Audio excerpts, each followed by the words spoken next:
O meu nome é Maria Cristina, sou professora da UERJ e sou coordenadora do grupo de pesquisa que organizou essa mesa virtual.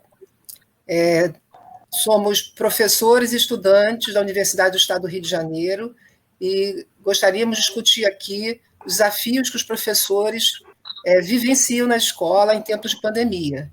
E, para isso, convidamos para essa mesa de hoje professoras da rede estadual do município de Itaboraí, que são Bruna Couto, Ana Paula Melilla, e, para mediar a nossa mesa virtual, Sara Brompina, que é estudante de mestrado, né, foi estudante de mestrado e egressa do programa de pós-graduação em ensino de ciências e ambiente da UERJ.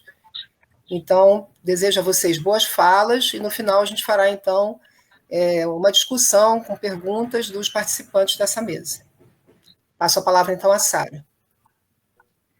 Bom dia a todos e todas. É um prazer estar aqui nessa mesa, né, para a gente poder trazer experiências, né, de professoras, né, que estão há mais tempo trabalhando, que estão, né, na prática, né, do dia a dia, né, trazendo essas reflexões sobre esse tempo de pandemia.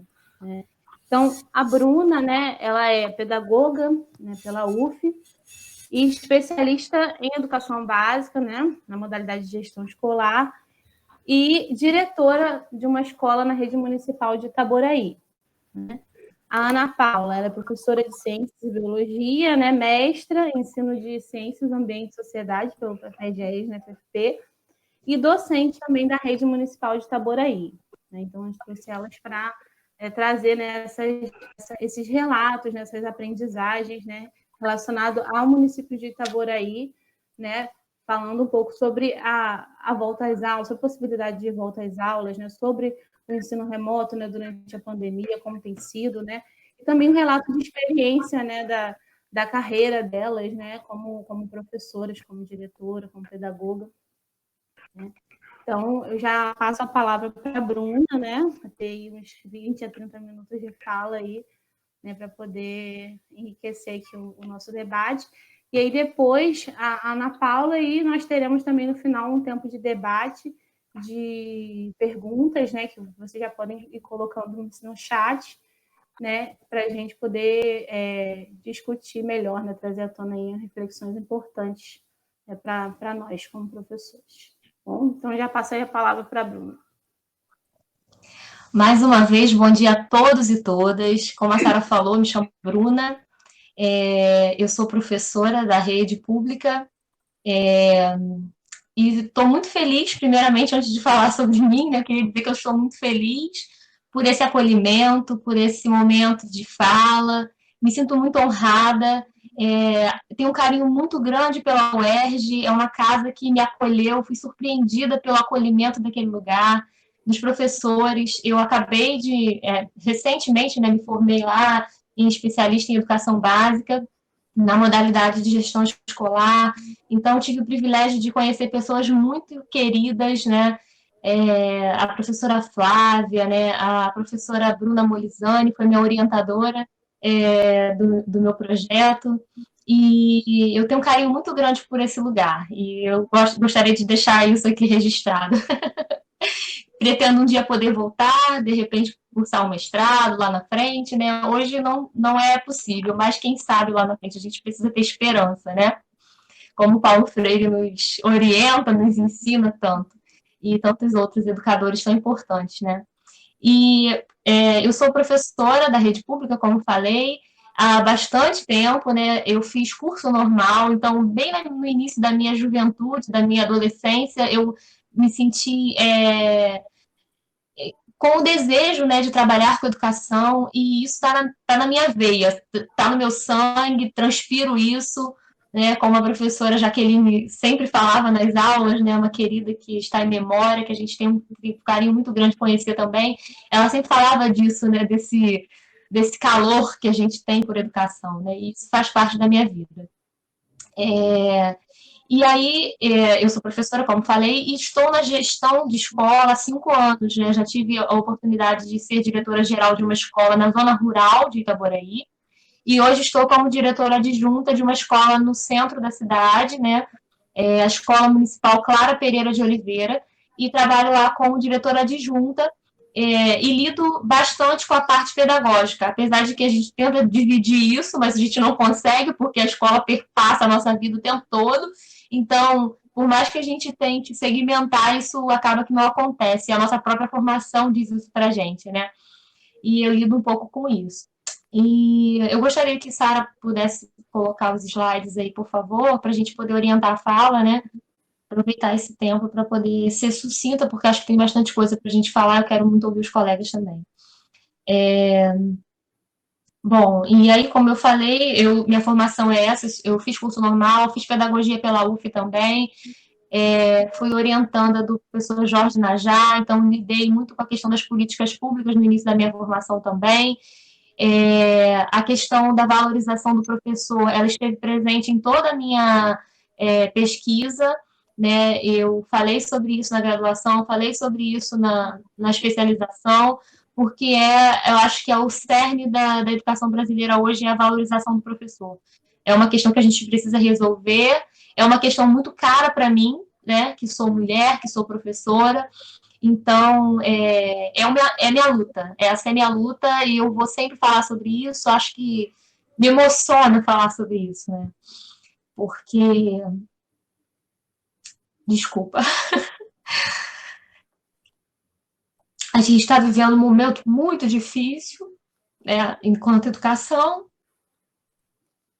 e a valorização do professor, ela, cada dia mais parece que a gente está num mar tão profundo que a gente não consegue emergir dele, subir e respirar, né?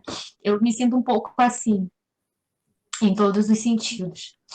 Bom, então essa é a minha formação. Sara, pode passar, por favor? Desculpa, gente. Eu, além de ser isso, né? Tudo que eu falei aí, a minha outra formação é ser mãe de 3, né? Eu tenho 3 filhos, como vocês podem ver nessa foto que eu trouxe. E sou crocheteira nas horas vagas, que foi uma coisa que a pandemia me trouxe de bom, né? E como o Rubem Alves falou, né, em alguns dos seus textos, que eu não vou me lembrar agora, que não é esse aí que a Sara colocou, mas é um outro, né? Que ele fala sobre a questão da música, sobre aprender sobre música, né? Que antes de aprender a partitura, né, a gente precisa ouvir a música. E o crochê foi meio que assim na minha vida. Eu comecei a ver as peças, comecei a me interessar, né? E aí hoje eu aprendi sobre os pontos, me interessei por isso. E eu acho que isso também perpassa a educação, né? Eu acho que isso é importante a gente também falar. A nossa vida precisa ter encantamento, né?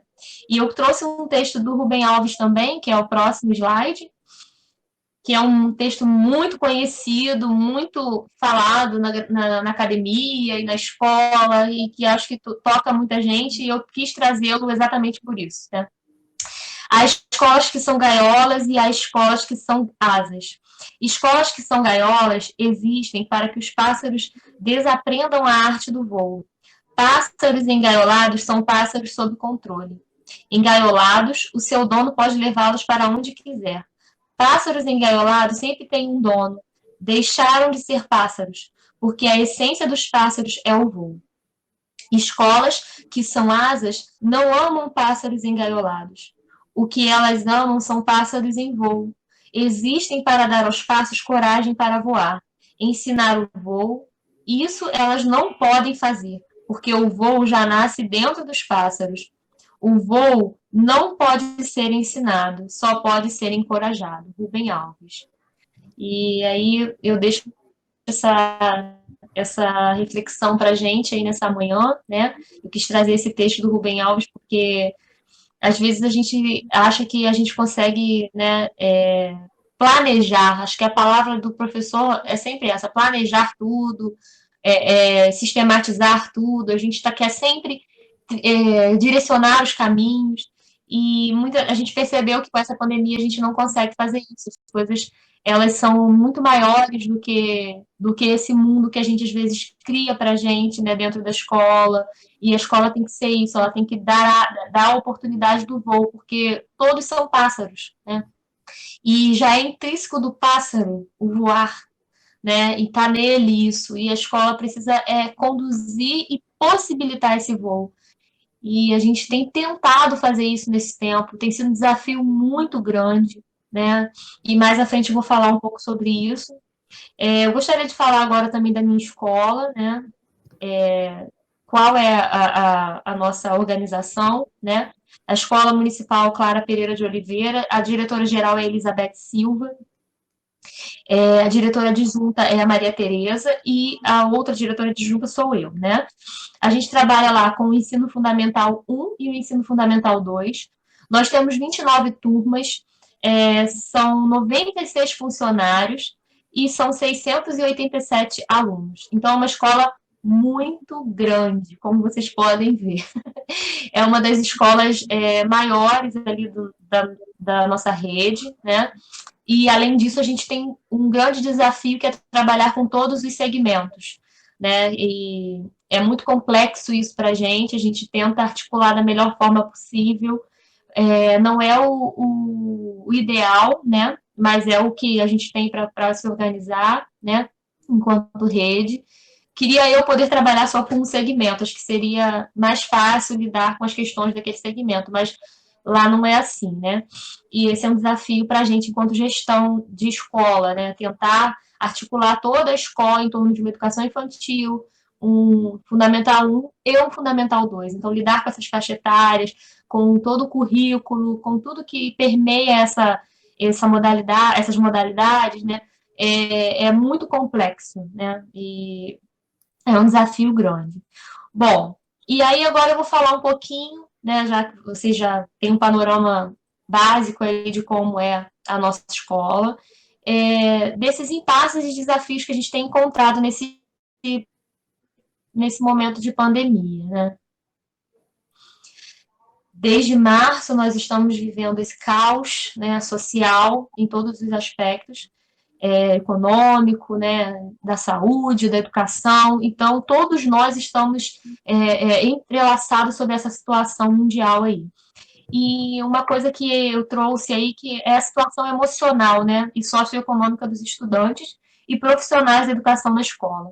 Bom, a gente tem uma clientela, né, de alunos de classe popular, né. Nós trabalhamos, apesar da nossa escola ser no centro da cidade, né, o que para alguns, de repente, poderia mostrar que seria uma escola com alunos, né, com uma situação socioeconômica maior, mas não é a nossa realidade. Nós trabalhamos com alunos de classes populares. Os pais deles são, a maioria deles, trabalhadores informais, né, a grande maioria, com problemas sociais, econômicos, né, de todos os aspectos, né. Então, a gente forma ali uma rede com a saúde, com o posto de saúde, com o conselho tutelar, né, com todas as instituições ao nosso redor, para tentar amenizar um pouco dessa conjuntura, né, social ali da nossa rede, da nossa comunidade, né. E os nossos professores, né, também, né, são professores como nós, né, todos professores do Brasil, guerreiros, lutadores, pessoas que sonham com uma escola de qualidade, pessoas que estão dando sangue deles para que algo significativo aconteça ali com aquelas crianças. Então, a gente está todo o tempo ali, enquanto professores, unidos com relação a isso. Então, a gente tem ali professores alfabetizadores extremamente engajados com a proposta de alfabetização, e a gente sabe que é um grande desafio. Eu sou alfabetizadora, lidei muito com a alfabetização no início da minha formação, e até pouco tempo, antes de estar em gestão, eu estava com turmas de alfabetização, e a gente sabe que é um grande desafio trabalhar com ciclo hoje. Então, assim, os professores da nossa escola, eles são extremamente engajados nisso. É uma coisa que a gente sempre fala, né, e traz isso, que é esse engajamento dos nossos professores. Eles estão extremamente comprometidos com a comunidade e com a escola. Então, assim, a gente percebe uma entrega total, sabe? Quando você lida com eles ali. Nosso planejamento, por exemplo, né, a gente sempre tenta resgatar isso, a fala do professor. Então, o tempo todo a gente está trazendo eles para trazer informações para eles mesmos, né, trazendo as suas próprias práticas, as suas próprias formas de trabalho, construindo juntos ali, dentro daquela realidade, né, tentando amenizar ao máximo dessa defasagem, porque a gente tem muita distorção de realidade, né, por ser uma comunidade extremamente pobre, né? Então, nesse momento de pandemia, né, e agora mudando um pouco desse foco para vocês entenderem, a gente tem encontrado um grande desafio, né, que é a questão digital. A gente hoje tem uma plataforma, né, que a prefeitura ela formou para que os professores pudessem estar publicando as suas atividades. E como hoje para a gente foi um grande desafio conectar tudo aqui, né? Eu precisei sair da minha casa para vir para a casa de Sara, graças a Deus nós somos vizinhas, para poder conseguir fazer a conexão, porque eu não tenho muitas habilidades com relação à questão digital. Então, assim, falando por mim, né, e por todos os meus colegas, tem sido um desafio muito grande lidar com essa questão digital, lidar com a plataforma, né, colocar as atividades lá, mas a gente percebe que tem tido uma grande vontade de fazer bem isso, né? E aí a gente faz uma reflexão sobre isso. Se para a gente, né, que somos professores, que temos uma formação, né, e tudo mais, e para os nossos alunos, né? Como que não deve ser? Será que eles têm internet, né? Será que eles estão conseguindo acessar? A gente tem feito um movimento, né, com a orientação educacional para tentar colher esses dados, porque a nossa plataforma ela não possibilita isso. Então, a equipe diretiva ela também tem estado extremamente engajada para poder coletar esses dados de forma pelo celular mesmo, pelo WhatsApp, né? Formamos grupos pelo WhatsApp, para poder trazer informações sobre esse acesso, né? E a gente percebe que tem sido muito mínimo ainda, né? E aí, por conta disso, né, há um mês e meio, mais ou menos, atrás, a gente decidiu fazer atividades impressas, né? Também, além das na plataforma. E aí a gente, como não conseguia fazer esse levantamento, né? Partindo do princípio da nossa legislação, que a educação é para todos, né? A nossa orientação foi que as atividades impressas fossem distribuídas para todos também. Né? Então, a gente está nesse movimento aí com os professores, num planejamento semanal, e as atividades elas são distribuídas semanalmente, né? Um quantitativo que a gente estabeleceu juntos, em reunião, e os alunos têm a oportunidade de ir à escola buscar essas atividades. Né? No caso, os responsáveis vão lá, a gente segue todas as orientações da Organização Mundial de Saúde para que não haja contaminação, mas eu confesso que foi uma coisa muito difícil da gente conseguir chegar a isso, sabe? Porque o índice de contaminação ali na região de Nova Cidade, que é onde fica a nossa escola, foi muito grande. Então, para preservar os nossos funcionários e até a própria comunidade, né, de maior contaminação, a gente tentou relutar ao máximo que a gente pôde, mas chegou um ponto de que a gente percebeu que não tinha como mais, né? E aí a gente decidiu seguir essa orientação da Sequitur, né, para poder atingir o maior número de alunos. E tem sido um desafio grande, né? Porque por conta das questões emocionais, a gente recebe ligações de pais, os professores que têm contato com os pais, né? São famílias que estão com dificuldade, que às vezes vão pedir uma cesta básica porque não estão tendo alimentação. A gente participou também do mutirão, né, enquanto gestão da escola, junto à Secretaria de Bem-Estar Social para a distribuição de cestas básicas, né, na rede. E a gente percebe quão grande é a carência, né, de alimento ali naquela região.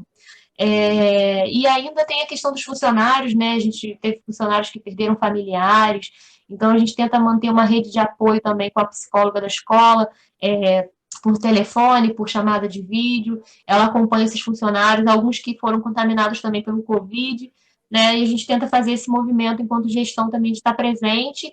E acho que muito mais do que isso também, sendo apoio, sendo amigo nesse momento e tentando abrir os caminhos para que essas pessoas não se percam, né, e possam contar com a gente mesmo que virtualmente. Eu já falei da plataforma, né, E aí o plano de retomada, a gente tem um ofício que foi enviado semana retrasada para a gente, é o ofício 306, né? A gente teve uma reunião de diretores e a gente agora, nesse momento, está em recesso. E voltamos na segunda-feira. Então, a partir de segunda-feira, a gente vai estar seguindo as orientações desse ofício da Sectur, que diz respeito a orientar as escolas a formar comissões escolares de gerenciamento da pandemia do Covid-19. E aí eu li um pouco desse ofício, mas ainda não me apropriei completamente dele. Dei uma lida para poder falar um pouco com vocês aqui, mas eu tentei, nesse momento de recesso, me desligar um pouco das coisas, né, da escola, para aproveitar para oxigenar a minha vida, dar um pouco de atenção aos meus filhos, né? Mas esse ofício, ele fala disso, fala de uma comissão, né, que vai ser formada pelos funcionários, né, pela equipe diretiva e outras pessoas da comunidade, para a gente começar a pensar essa retomada, né, de como será. E eu quero muito aprender como será, porque para mim é bem difícil ainda pensar sobre retomar a aula presencial dentro de uma comunidade, como eu falei para vocês, bastante complexa, né, nesse sentido. E a gente já recebeu também orientações com relação às verbas, né, do PDDE básico, e aí a gente recebeu orientações sobre os bens e serviços para o retorno. Então, ali são as orientações que o governo federal traz para a gente, né, sobre o que precisa ser comprado. Então, ali tem na lista, né, termômetros, tapete higienizador, pulverizador, máscara de proteção, roupa, uma série de coisas. A gente já começou a pensar sobre isso antes de entrarmos de recesso, sentar para ver o que dentro da nossa realidade, quantitativo, né, fazendo as contas lá, para ver o que seria possível a gente comprar e como atender. Mas pelo que eu vi no ofício, né, ele orienta a gente a pensar as possibilidades, não é nada impositivo, assim também como o Conselho Nacional de Educação tem feito nesse momento, né, que eu acho que esse governo tem sido bastante complexo essa questão, porque entra ministro, sai ministro, a gente não tem uma orientação, né, e acaba que as coisas não estão seguindo um parâmetro. O meu medo é eu vou falar agora de um medo meu, né, é chegar um momento e vir uma determinação que seja irreal para a gente enquanto escola, né, que aqui é uma crítica que eu faço ao governo, que realmente esse governo na pessoa do nosso presidente tem sido uma instabilidade muito grande, o que tem causado grande dificuldade emocional para a gente que está na gestão, né?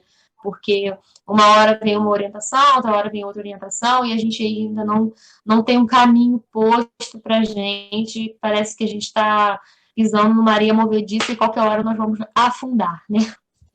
Bom, e aí eu encerro a minha fala agora, né? Falando para vocês, deixando mais uma frase do Rubem Alves, que está aí no final do slide, vou pedir a Sara para passar, por favor, que diz que a beleza não elimina a tragédia, mas a torna suportável.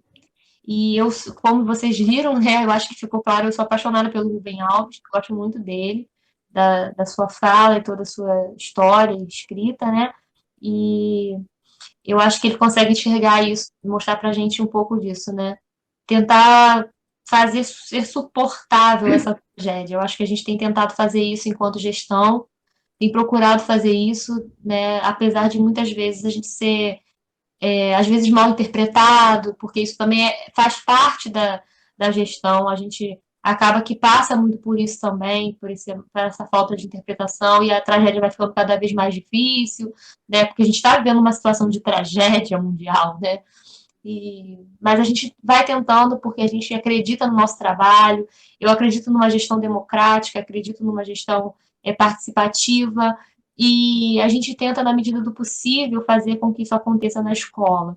Né? Vamos errar muitas vezes, sim, mas eu gosto de sempre poder dizer, olha, errei, volto atrás, me desculpa, vamos lá, vamos tentar de novo, porque ninguém sabe tudo, eu não sei tudo, sei muito pouco, preciso aprender muito mais. E é isso, eu agradeço a fala, espero que eu tenha conseguido trazer um pouco do que é a nossa escola para vocês. E não façam perguntas difíceis, tá, gente? Por favor. Isso. Obrigada, Bruna, que fala maravilhosa, né? A gente se identifica muito enquanto professor, né? E conheço a Bruna de perto, eu sei da luta dela, né? Da caminhada dela, né? De longa data, né? E essa angústia, né, que todos nós temos, né? E quem está mais tempo, acho que tem mais, né? E a luta, né? E mais aprendizado, enfim. É bem difícil essa situação que a gente se encontra hoje, né? Que é um conflito, né, intenso, né? A questão, essa situação muito nova, né, da pandemia e a luta para que os estudantes tenham acesso à educação, à aprendizagem, né? E ao mesmo tempo a gente precisa proteger a saúde, né, dessas famílias, né? E muitas famílias da classe C, e a gente sabe que pouquíssimos têm um acesso à internet, um acesso bom, né, um acesso estável, né? Poucos têm equipamentos para acessar essa internet, né? Então, fica muito difícil essas crianças elas acessarem essas atividades, né? Então, é um conflito muito intenso e também na possibilidade de pensar em como voltar à escola, né, nessa situação tão difícil, né? O que fazer, quais são, né, as regras, né, quais são os métodos que vamos utilizar para continuar protegendo esses alunos, né? Como que vai ser isso quando eles voltarem, né? Então, essa é a questão que nós precisamos discutir, refletir juntos, né, para chegar a uma possível solução, né, bem distante ainda, né? A gente está. Mas aí eu já vou passar a fala para a Ana Paula, né? Sem mais delongas, né? Fica à vontade aí, Ana. Bom dia mais uma vez. Queria agradecer também o convite para participar da mesa com a Sara, com a Bruna, pessoas tão bem informadas, né? Tão bem dentro da educação. E me apresentar mais uma vez, meu nome é Ana Paula Melila, eu sou professora dos municípios de Itaboraí e Magé e estou, no momento, também mediadora do CEDERJ, no Polo Magé. Sou mãe também, como a Bruna, e enfrento todas essas dificuldades aí para trabalhar e criar meu filho.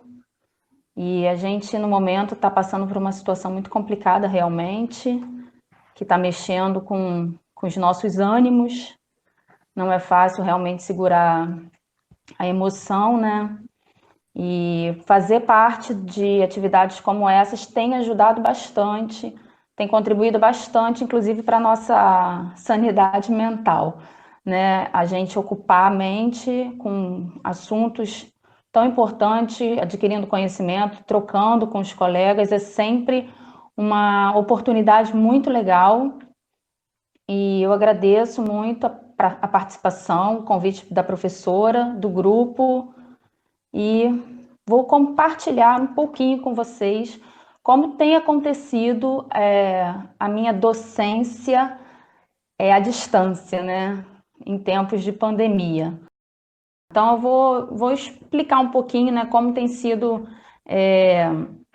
da parte mais, né, como professora. A Bruna já falou muito bem como de gestão, como direção, e eu vou colocar a minha fala mais no lugar de professora mesmo, como tem sido esses últimos meses para trabalhar com essa situação que nos foi imposta, que distanciamento está sendo muito difícil, mas no momento está sendo muito necessário e é a única forma que a gente tem no momento para evitar, né, essa doença.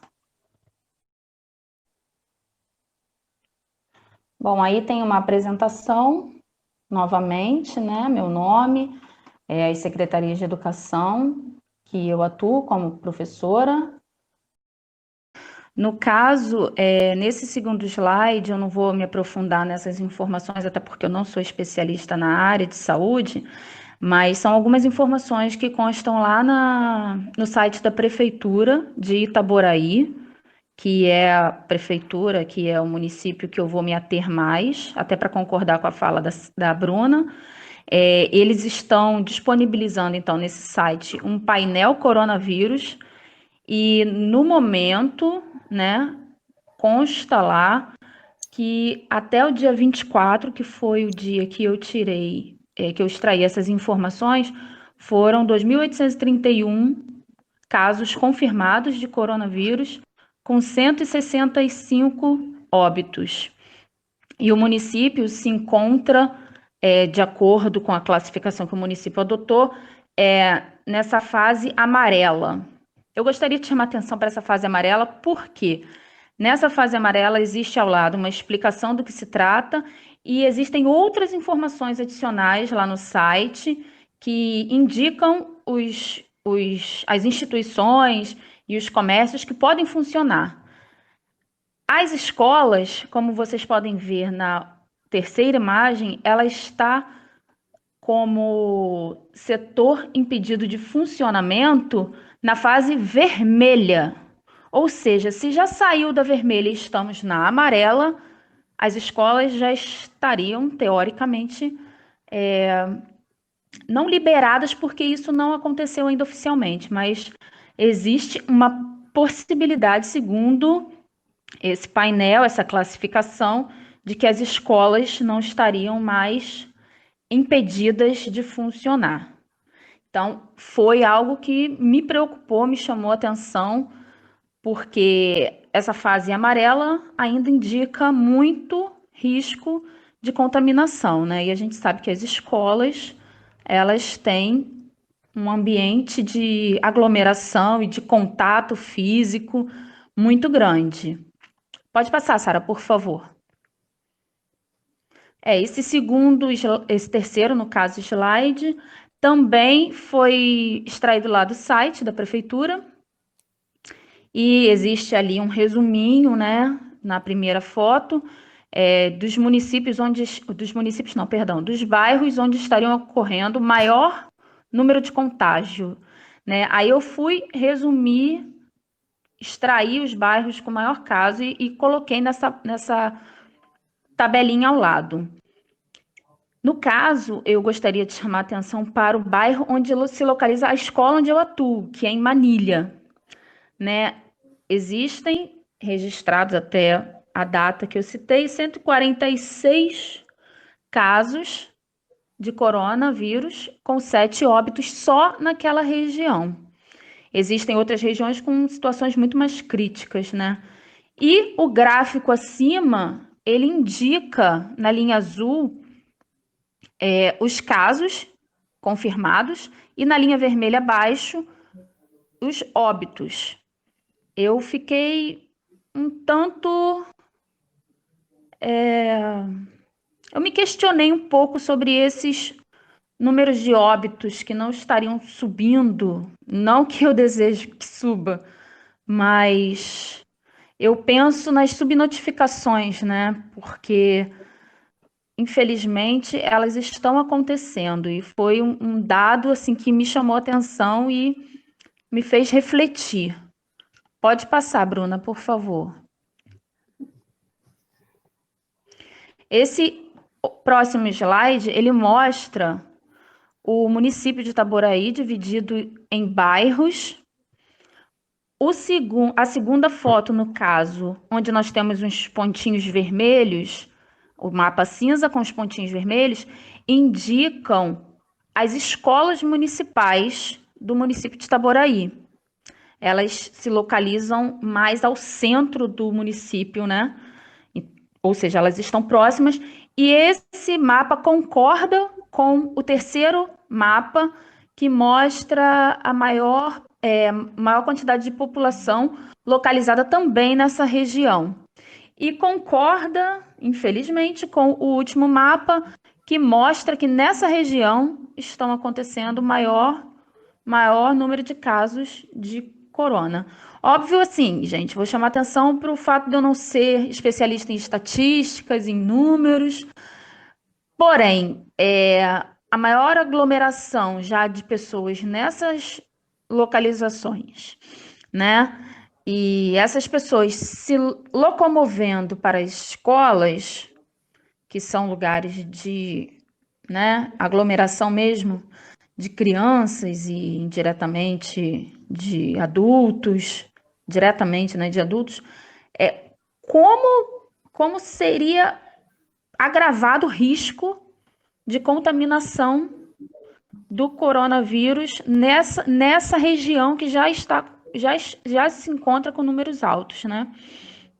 Então, observando, eu fiquei preocupada, porque é uma situação meio complicada, né? Colocar pessoas juntas em situação de pandemia e em situação que já não está tão favorável, ao meu ver, né? Claro, lembrando que especialista em dados eu não sou. Estou colocando a minha visão como professora.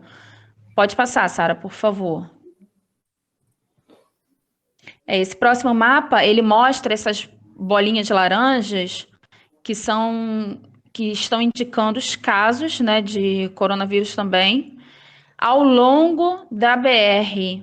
Se vocês perceberem, ao fundo tem uma linha laranja, que é a BR, que também concorda com aqueles outros dados, porque essa BR, ela, no caso, corta parte do município de Itaboraí, depois ela continua como RJ, alguma coisa que eu não sei agora informar. Então, a principal via que professores e alunos, na maioria das vezes, têm para acessar as escolas é a BR, e nessa localização, né, encontra-se também o maior número de casos. Pode passar, por favor, Sara. Aqui eu coloquei alguns dados sobre o município de Itaboraí, né, a população de Itaboraí é estimada em 2019, 240 mil habitantes aproximadamente. O município, no caso, alunos matriculados no ensino fundamental, nós temos 30 mil alunos só no ensino fundamental, gente, no município. Docentes no município, 1.900 e... Desculpe, eu não estou conseguindo enxergar bem. 1.981 docentes. E número de estabelecimento de ensino fundamental também, 123. Isso somente os de ensino fundamental, fora de educação infantil e ensino médio, né? E ao lado, algumas informações que nos dão uma indicação da situação do município, né? Estabelecimentos de saúde, 62. Esgotamento sanitário, apenas 65% do município possui esgotamento sanitário, é bem pouco. E urbanização de vias públicas, apenas 10%. A gente sabe que no município de Itaboraí tem muitas ruas sem pavimentação, ou seja, sem nenhum tipo de estrutura. As ruas alagam, ficam enlameadas. Isso não é uma, duas, são a maioria, como a gente pode ver pelos dados aí. Itaboraí, ele tem uma característica de ser pavimentado nas principais vias, e assim que você vai adentrando, você vai perdendo esse asfalto, esse esgotamento sanitário, água encanada, e fica precária a situação. Ou seja, o município tem uma situação precária de urbanização frente a essa pandemia. Como esses dois dados vão se entrelaçar e agravar a situação dos casos de contaminados? É uma dúvida, né? Realmente, não é nenhum comentário. Como uma situação vai agravar a outra. Aí abaixo nós temos uma tabelinha sobre a escola onde eu atuo. Não vou citar o nome, até porque eu legalmente não tenho essa autorização, mas alunos nós temos em torno de 1.080 alunos na escola onde eu atuo, que se localiza em Manilha. É um lugar bem movimentado, cheio de comércios e recebe alunos de várias regiões vizinhas, né? E professores nós temos aproximadamente 70. Eu não consegui informações sobre o número de funcionários. Então, não é uma escola pequena se a gente for observar a quantidade de pessoas, né? De pessoas que estão ali dentro, tanto alunos quanto funcionários e professores. Pode passar, Sara, por favor.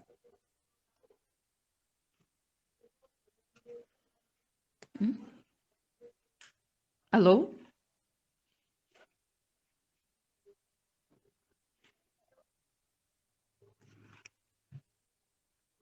Sara?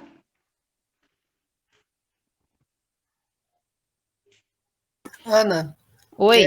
continua falando algo que não precisa necessariamente de uma imagem, tá? Ah, tá bom, deve estar com algum probleminha. Então, agora eu vou me ater um pouquinho mais sobre como eu tenho trabalhado, né, de forma adaptada para atender, ainda que de forma paliativa, se assim posso dizer, os meus alunos. Nessa escola eu atuo com o 9º ano. São 3 turmas de 9º ano. E, a princípio, nós ficamos um bom tempo desorientados. A Secretaria de Educação, ela estava ainda organizando como aconteceria, né, essas aulas virtuais, desenvolvendo a plataforma. E em maio, a partir do dia 22, se não me engano, de maio, a gente começou a colocar atividades na plataforma que a Secretaria de Educação de Itaboraí desenvolveu. Porém, essa plataforma ela é muito limitada e complicada de ser utilizada. Limitada por quê? Porque realmente os alunos não conseguem devolver as atividades para a plataforma. Até hoje eu não tive pela plataforma acesso de nenhum dos meus alunos do 9º ano. E muitos colegas não conseguem acessar a plataforma e inserir atividades. Por quê? Não tivemos nenhum tipo de formação, de orientação para como utilizar essa plataforma. A plataforma foi aberta, nós fizemos o login, nos cadastramos e logo em seguida nós fomos orientados a colocar atividades nessa plataforma. Porém, devido a essas e outras situações, a escola ela desenvolveu outras estratégias para atender os alunos. A que tem funcionado melhor é o WhatsApp, é o aplicativo. Né? A escola criou grupos e ali eles lançam também as atividades para os alunos e os alunos realizam as atividades e devolvem pelo próprio WhatsApp. Recentemente, a escola também tem colocado as atividades no Google Classroom e como uma forma de ampliar, né, esse acesso dos alunos virtualmente a essas atividades. Outras ferramentas que a gente tem utilizado até para se comunicar com os alunos e com os colegas de trabalho é o Google Meet e o Facebook. Porém, eu queria ressaltar que aula online não ocorreu, não aconteceu aula online. O que aconteceram foram aulas através de estudo dirigido, que a gente chama, né? Quando a gente passa atividade para o aluno, caso ele tenha alguma dúvida, ele nos procura, e ele realiza a atividade e nos devolve, né? E tá tudo assim, de forma ainda que experimental, é uma situação atípica, então eu acredito que a Secretaria de Educação, os professores, a direção estão fazendo, os funcionários também, estão fazendo o melhor que podem, e de acordo assim com as reuniões que eu tenho participado com os professores e direção da escola, os alunos quase não estão conseguindo acesso às atividades, devido à dificuldade de ter internet, devido à dificuldade de ter mesmo um celular ou um computador. Para a gente, né, pode parecer assim tão simples quando a gente entra na sala e começa a brigar com os alunos. Desliga o celular, guarda o celular, desliga o celular, não pode mexer no celular. E agora a gente imaginar que tem alunos que não têm esse acesso ao celular, ao computador, à internet, né? Mas existe. E como a Bruna mesmo estava dizendo, a educação tem que ser para todos. Para aquele umzinho que mora lá dentro de um bairro mais afastado e que não tem acesso à internet, como é que está sendo? Como que está sendo esse acesso a essas plataformas digitais, esses aplicativos? Eu penso nisso. Como que está sendo? Acho que está bem complicado. Inclusive, a minha escola ela não está disponibilizando até o momento atividades impressas, né? Mas existem alguns recursos aí digitais, como eu falei para vocês. Pode passar, Bruna, por favor. Bruna, não, desculpe, Sara, por favor. Aqui eu coloquei algumas atividades que eu desenvolvi para disponibilizar para os alunos. São atividades que eu elaborei a partir de livros que eu tinha em casa, que não são tantos assim, porque o isolamento, a pandemia, né, o isolamento pela pandemia começou repentinamente, então a gente acabou não se organizando também para trazer esse material para casa, e atividades feitas a partir de sites, né, de internet, e estão todos com referências ali embaixo, até para não gerar problema de plágio, nem nada parecido para mim, nem para a escola, nem para a Secretaria de Educação. São atividades que a gente foi orientada a desenvolver sem conteúdo novo, então a gente fica meio que rodando no mesmo assunto, né? Eu consegui iniciar um assunto com eles em fevereiro, início de março, e eu tô meio que rodando nesse assunto e tentando avançar aos poucos, mas não está sendo tão fácil assim. Então eu procuro colocar atividades com textos curtos e questões que eles possam realizar sozinhos, né? Porque o contato está sendo zero. O contato com os alunos está sendo zero. E eu penso que eles têm que ter capacidade de desenvolver atividades sozinhos. Então, são atividades bem tranquilas de serem realizadas. Pode passar, Bruna, por favor. Sara, desculpem. Aqui tem outra atividade que eu utilizei alguns links, alguns vídeos para tentar explicar melhor o assunto que a gente tinha iniciado em fevereiro e março, né? Já que eu não estou tendo esse contato com eles, eles podem assistir uma aula que já foi gravada e que está disponível. E a gente foi orientado também a colocar os gabaritos, né? Assim que a gente lança a atividade na plataforma, envia para ser colocada no WhatsApp, a gente também envia o gabarito, né? Aí eu sempre coloco uma piadinha no começo, cuidado, estou te olhando, não vai colar, é para tentar fazer sozinho, sem olhar o gabarito é para depois, para tentar dar uma amenizada, uma aproximada, né, nesse aluno que está tão distante da gente, né? Então são atividades assim bem tranquilas de serem realizadas, e eu espero que eles estejam devolvendo. Segundo a direção da escola, na última reunião, os alunos do 6º e do 9º ano são os alunos que mais devolvem as atividades, que mais realizam essas atividades. Pode passar, por favor.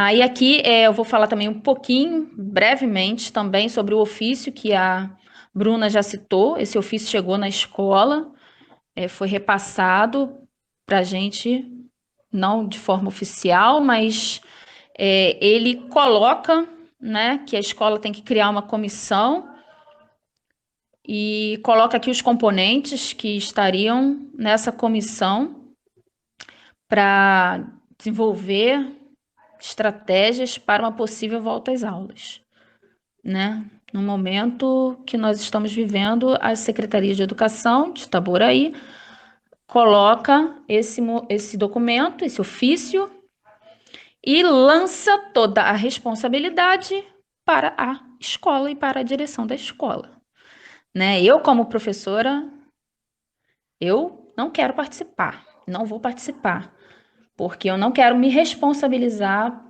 por uma volta às aulas que eu não acredito que vá ser benéfica e que vá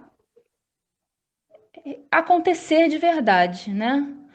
Qual vai ser o contato que a gente vai ter com esses alunos? Vão 10 alunos numa aula, a gente vai dar aula para aqueles 10 alunos, na outra aula vão mais 10, e aí eu vou ter que repetir a mesma aula, na outra vão mais 10. Como que vai ser? Na minha cabeça não entra uma aula agora, nesse momento, em tempo de pandemia. Então, eu acredito que foi algo bem delicado que a Secretaria de Educação está colocando parte da sua responsabilidade para a escola.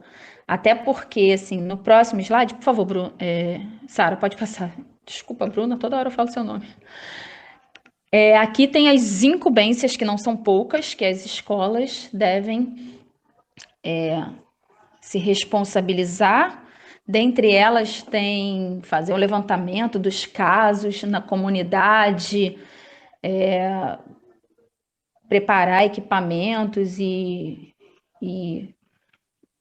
álcool em gel, e tapete, e tudo que for possível para a higienização, né?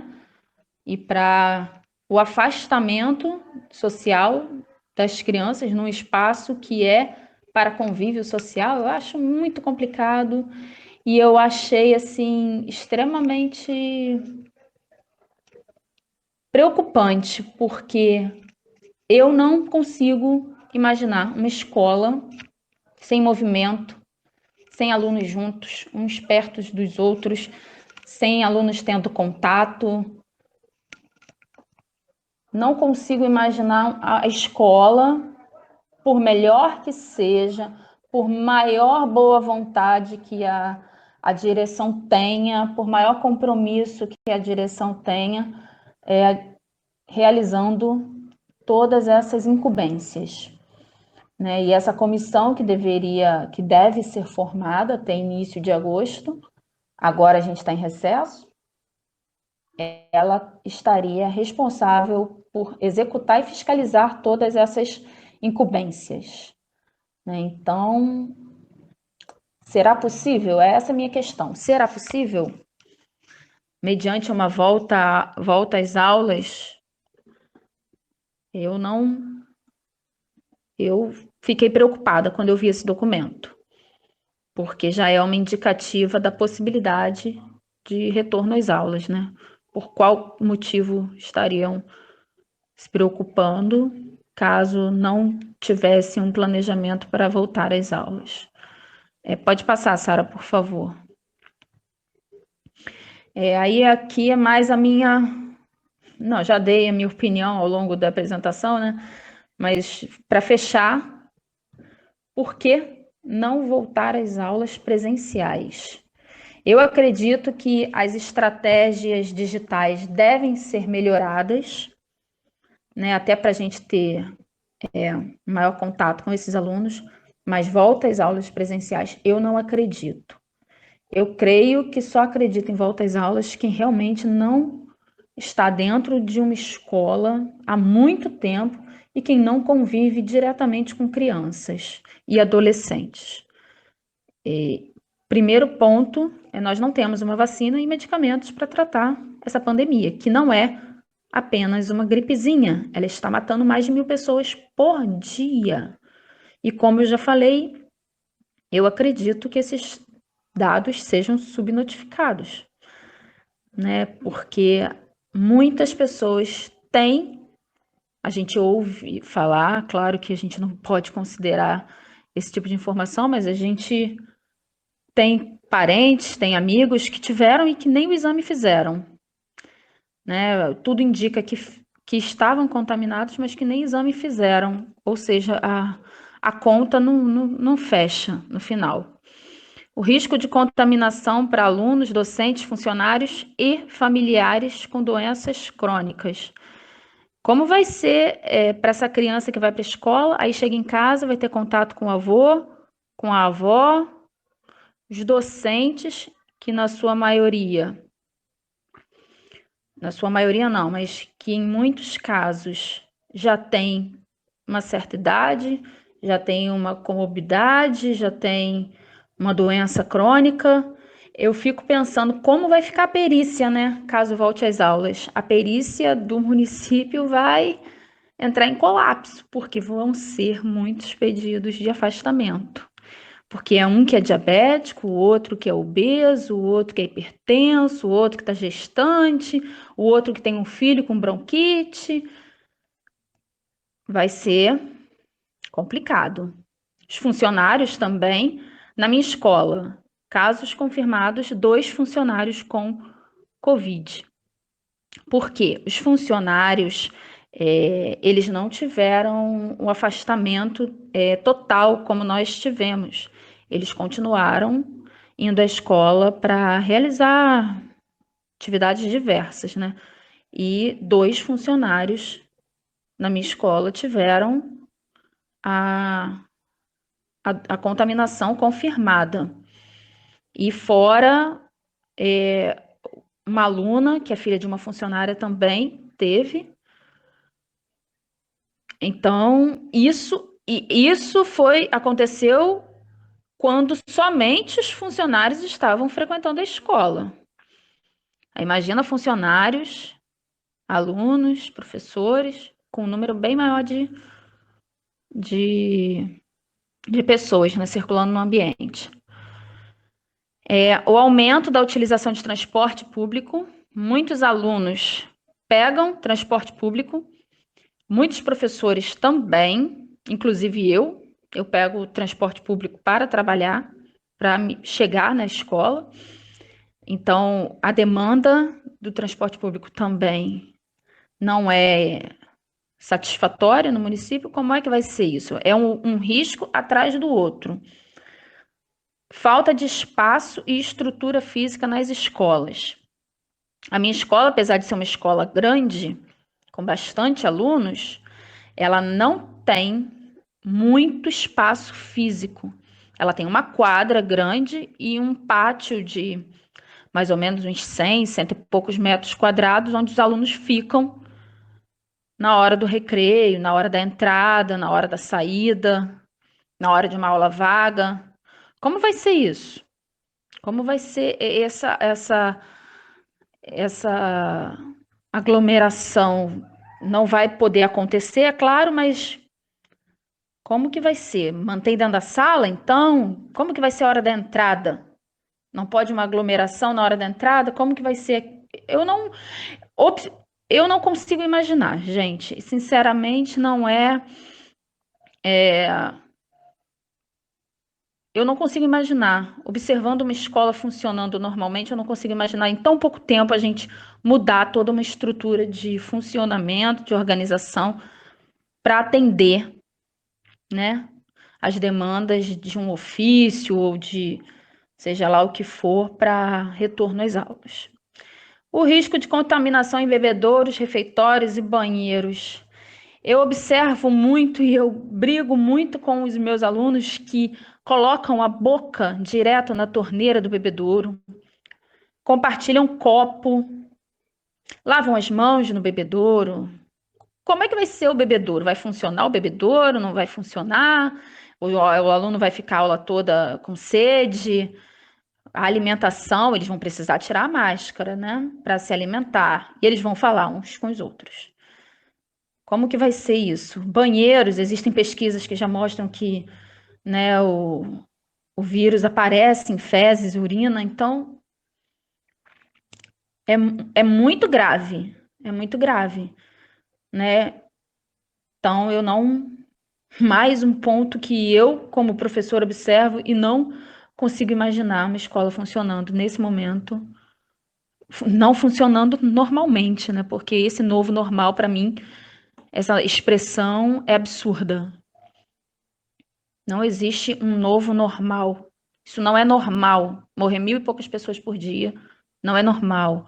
Aglomerar um monte de crianças numa escola em época de pandemia também não é normal. Por mais condições que a Secretaria de Educação, que as escolas, que a direção se empenhem ao máximo para oferecer, para mim não é normal. E dificuldades para manter os alunos em distanciamento e cumprindo as regras de higienização. Nós sabemos, né, que crianças pequenas e adolescentes, quando estão juntos, eles são mais difíceis da gente... mais difíceis de colaborar, né? Na maioria dos casos, eles colaboram, mas existe sempre um caso e outro de alunos que não colaboram muito com a organização da escola. E como que vai ser isso? A gente vai ficar o tempo todo controlando esse distanciamento, controlando essa higienização, ou vai dar aula? Né? Eu não consigo, com os meus alunos de 9º ano, eu creio que já seria complicado. Imagina com alunos menores. Alunos vão se tocar e vão questionar. Ah, mas eu moro com ela, ele é meu primo, ele mora no mesmo quintal, a gente brinca o dia inteiro. Aí vão querer sentar juntos. Aí você abriu aquele precedente, os outros vão ver e vão querer também. Ah, mas ela é minha namorada, eu beijo ela, como é que eu não vou ficar perto dela? Por quê? Não sei. Então vai ser o tempo todo tentando apagar incêndio e controlar o distanciamento ao invés de aula. Até porque esses alunos vão estar em rodízio, pelo que tudo indica, e a aula não vai acontecer de forma como deveria. No caso, a gente já tem dificuldades para manter, né, um ambiente adequado para executar nossas aulas, para compartilhar nossas aulas com eles em tempos ditos normais, entre aspas, que dirá agora, em tempos de pandemia, que a preocupação ali, dentro da escola, não será aprendizagem, será controle do afastamento social e da higienização dos alunos. Então, eu sou extremamente contra volta às aulas no momento, como mãe e como professora. Isso me preocupa bastante, porque a gente sabe que não é só uma gripezinha e que não é algo tão longe da nossa realidade. Ela está na nossa porta. A gente tem que refletir. Eu gostaria, né, que não voltasse, mas, enfim, acho que o ofício está indicando aí um breve retorno, um possível retorno às aulas. Então é isso, gente. Eu espero ter cumprido aí o horário, ter falado tudo o que eu gostaria e vocês terem gostado. Obrigada. Obrigada, Ana, pela fala. Acho que você conseguiu expressar muito bem desse conflito, né, que todos nós temos, né, você como professora, né, vários, né, das pessoas que estão aqui nessa sala, né, que temos dessa questão desse grande desafio, né, e esses 2 pontos, que é o ensino remoto e a possibilidade de voltar, né? O que fazer, né? E nesses 2 pontos nós temos muitas questões, né? Como a volta às aulas, né? Todas essas questões que vocês falaram, né? Com a possibilidade de contaminar as crianças, de contaminar o corpo docente, toda a equipe da escola, né, que trabalha na escola, e suas famílias, né, que moram com idosos, né, como a Paula falou, né, que moram com pessoas, né, que têm doenças, né, que podem se agravar com o coronavírus. A questão também das pessoas que possuem essas doenças, que também teriam que voltar a trabalhar, né?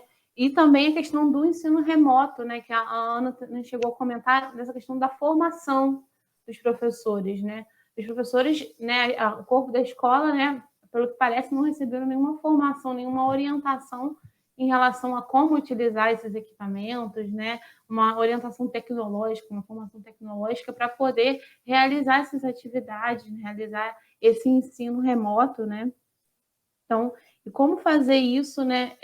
Ser acessível para todos os alunos, né? Sendo que a gente está falando da realidade da escola pública, né? Como fazer isso chegar para todos os alunos, sendo que pouquíssimos têm um bom acesso à internet, se tiverem um acesso à internet, né? Então, muito complicado. Acho que a fala das 2 professoras, né, foram muito importantes para poder relatar, né, o que realmente está acontecendo nas escolas. Nós temos aqui também outros professores, né, como o Caio, e outros professores também da rede, né, que também entendem muito bem sobre isso, né, sabem dessa luta, né? E é importante, né, para a formação, né, eu trago um pouco do Nova também, que fala que a formação de professores, ela não acontece sem os profissionais, né, sem os professores, né, na carreira, né, que ajudam na formação desses novos professores, como eu, por exemplo, que tenho pouco tempo de formada, né, eu tive 1 ano de experiência só na escola, entre outros professores também do grupo de pesquisa, né, que precisam, né, dessas experiências, desses relatos desses professores, né, para contribuir para a nossa formação. E eu queria passar agora para o momento de perguntas, né? Nós temos aqui algumas perguntas. Eu vou, Sara, eu vou convidar também a Bruna e a Ana para estarem presentes aqui, né? Para voltarem com as câmeras, tá? Para a gente fazer a mesa, né? Virtual, tá? Ok. Da maneira que a gente conseguir aqui, né? Tá todo mundo ouvindo? Voltei? Sim, voltou.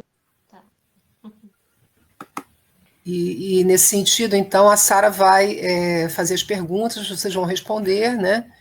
Comentar as perguntas, né? E quem quiser fazer alguma outra pergunta, ou comentar também, fazer alguma outra observação, por favor, faz no chat, tá?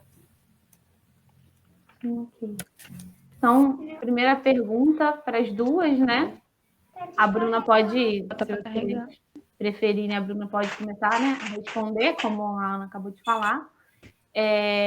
A primeira pergunta da professora Maria Cristina, né, falando que se vocês acreditam que é possível o retorno às aulas presenciais sem o risco de contágio para os estudantes e os profissionais, né? Se sim, em quais cenários isso seria possível, né? E como vocês pensam as práticas docentes e aprendizagem nesses tempos de pandemia?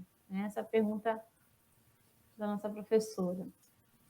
São 2 perguntas, né? São 2 2. perguntas, Se há a possibilidade, né, de volta, né, sem o contágio dos professores, em que cenários, né, e quais seriam as possíveis práticas docentes e aprendizagens nesse tempo de pandemia? Bom, eu particularmente acho que é um desafio muito grande, como a colega falou, né? E eu acho que trabalhar com a educação remota, né, dentro da nossa realidade de Clara Pereira, tem sido um grande desafio, né? E pensar esse retorno, eu acho que coletivamente a gente pode, de repente, definir alguns critérios por conta até mesmo da própria incumbência, né, da escola ali, enquanto comunidade local. Eu ouvi algumas coisas, né? Eu acho que talvez seja possível com os alunos maiores, né? Não com os pequenos, com alguns critérios bem elaborados, né? E a questão pedagógica, né, que eu acho que seria um desafio, que é o que a gente tem tentado fazer num regime de revisão de conteúdo. Incrivelmente, né, diferente da escola da colega, o nosso nono ano é o ano que mais tem participado da educação remota. E por conta do nosso engajamento também, que eu acredito, enquanto equipe. Porque eles tiveram no início, né, quando não havia uma orientação ainda da secretaria, grupos no Facebook e no WhatsApp, que eles já tinham antes da pandemia. Então, eles estavam a todo tempo mantendo contato. E o professor Jodar, que é um professor de língua portuguesa, ele estava promovendo lives com os alunos, com poesia, música, samba, interação, conversa. Então, eles estavam 100% ativos. E quando a gente decidiu distribuir as atividades impressas, o grupo foi em 100% buscar. E assim, com o distanciamento, com todas as orientações da OMS, e a gente conseguiu estabelecer essas primeiras diretrizes para esse grupo. E foi bem produtivo, né? E a psicóloga e a orientadora educacional tem feito com eles também reuniões, né, também de bate-papo, de conversa, através do Google Meet, que também tem sido muito bom. Então, eu não sei, eu acho que enquanto equipe, avaliar uma volta dos alunos maiores, com um distanciamento, com um número reduzido de alunos, esporadicamente, para promover uma aprendizagem, uma troca, não pensando em currículo, não pensando em currículo, que eu digo que num currículo sistemático, né, que a gente tem, mas dessa troca do humano, de estar próximo, de estar junto, de conversa e de estabelecer algum tipo de aprendizagem. Eu penso muito nesse grupo de nono ano, porque é o grupo que me toca, porque é o grupo que está saindo da escola. E a gente sempre promove com eles, né, esse despertar por ir à universidade um dia, né, mostrar os caminhos possíveis, os colégios de aplicação. Nossa escola tem vários alunos que conseguem, né, passar nesses processos seletivos, é um diferencial bacana que a gente tem ali. Então, estar próximo deles também, eu acho que é válido, né? Mas, assim, obedecendo todas essas orientações. Os menores, né, eu acho impossível. Eu acho particularmente impossível, não sei. A gente não conversou com a equipe ainda sobre esse ofício, né? Como eu falei para vocês, a gente só leu, mas a gente não discutiu, a gente não fez reunião. Então, segunda-feira vai ser um dia onde a gente vai estar sentando para conversar sobre isso, né? Então, assim, eu sei que vai ser um desafio grande, né? Para o professor, a gente tem esses casos, como ela falou, que é um professor que é crônico, que é quadro de risco, que a gente que já tem uma orientação da CEPTU para que essas pessoas se licenciem nesse período, né? Se caso elas não possam, por questões até mesmo psicológicas, a gente sabe que tem pessoas que têm transtorno de ansiedade, para além das questões físicas, né? E a orientação que a gente tem é essa, né, de que se licencie no período que for né, possível, né, porque não tem como uma pessoa que tem uma situação crônica se expor a esse vírus. Eu confesso que para mim foi muito difícil retomar o trabalho, porque a gente começou a abrir a escola 3 vezes a semana para poder fazer essa entrega de atividades, né?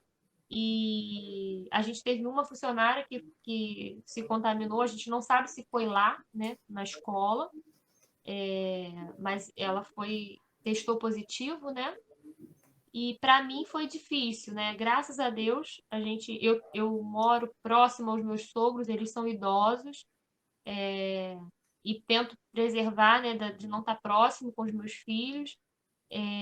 Mas infelizmente também eles testaram positivo, apesar da gente tentar fazer esse distanciamento o máximo possível, né? eles testaram positivo e conseguiram sair do quadro, apesar de serem crônicos, né? Eu sei que nem todos têm essa sorte, né? Mas é um relato de experiência minha, de enquanto família, né, e pessoa, do que a gente tem presenciado aqui no nosso contexto. Então, não estou defendendo, né, isso, mas eu estou apenas mostrando um pouco da minha realidade, né, do que a gente tem visto, escutado e presenciado um pouco. Não sei se respondi, mas Obrigada, Bruna, pela resposta. Respondeu sim. E aí, Ana, tem alguma coisa para acrescentar aí sobre essa pergunta? Quer que eu repita? Repete, por favor. O que a fala. Sim. A pergunta é se vocês acreditam ser possível retorno às aulas presenciais. Eu acredito que você também falou um pouco disso na sua fala, né? Uhum. Sem risco de contágio para os estudantes profissionais de educação. Se sim, quais cenários, né? Talvez tentar pensar em possíveis cenários disso acontecer, né? E como vocês pensam, talvez, né? Você, né, estando atuando, né, como professora, pensar, né, em práticas docentes de aprendizagem nesse tempo de pandemia, né? Talvez até ainda em momentos, em situações remotas, né? Não necessariamente.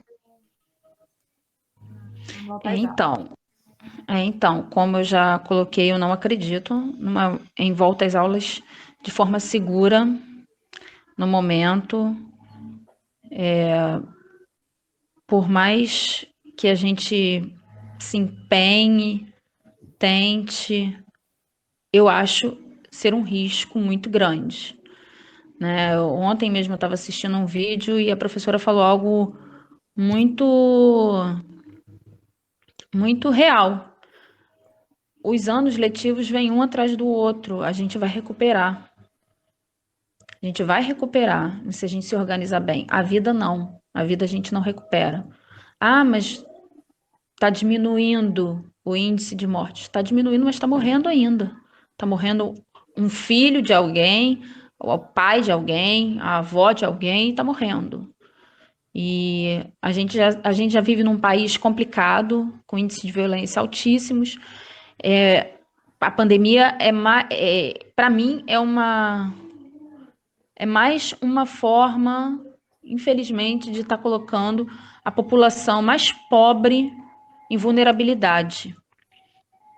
Porque a gente sabe que escola pública tem muitas limitações. Por mais investimento que receba, por mais iniciativas e normas e regras, eu não acredito que seja algo benéfico voltar às aulas agora. Ah, mas tá tudo funcionando. Tá tudo funcionando, mas a responsabilidade da escola é a responsabilidade da escola. Se vai funcionar ou não é algo muito complicado. Né? Às vezes a gente escuta alguém falando, mas fulaninho, tá todo mundo brincando na rua, tá todo mundo... Aí é a irresponsabilidade de outros, não é a irresponsabilidade da escola. Né? Se está sendo permitido em outros ambientes essa aglomeração, aí a responsabilidade não é da escola, não é de quem está na escola. Eu acredito que a escola, a Secretaria de Educação, não falo em nome da Secretaria de Educação, mas eu acredito que assumir essa responsabilidade é algo muito, muito delicado. Para um momento que seria, então, viável, né, para tentar amenizar essa questão de aprendizagem. Também não me preocupo, como a Bruna, também não me preocupo com o currículo. Eu acho que as vivências humanas, as trocas, as experiências são muito mais válidas, às vezes, né, dependendo da situação. Eu acho que a plataforma, outras formas da gente estar entrando em contato com esses alunos deveriam ser ampliadas, porque está ainda de forma experimental, né? Está ainda de uma forma muito inicial, né? Todo mundo pego de surpresa, então as coisas tiveram que acontecer na urgência.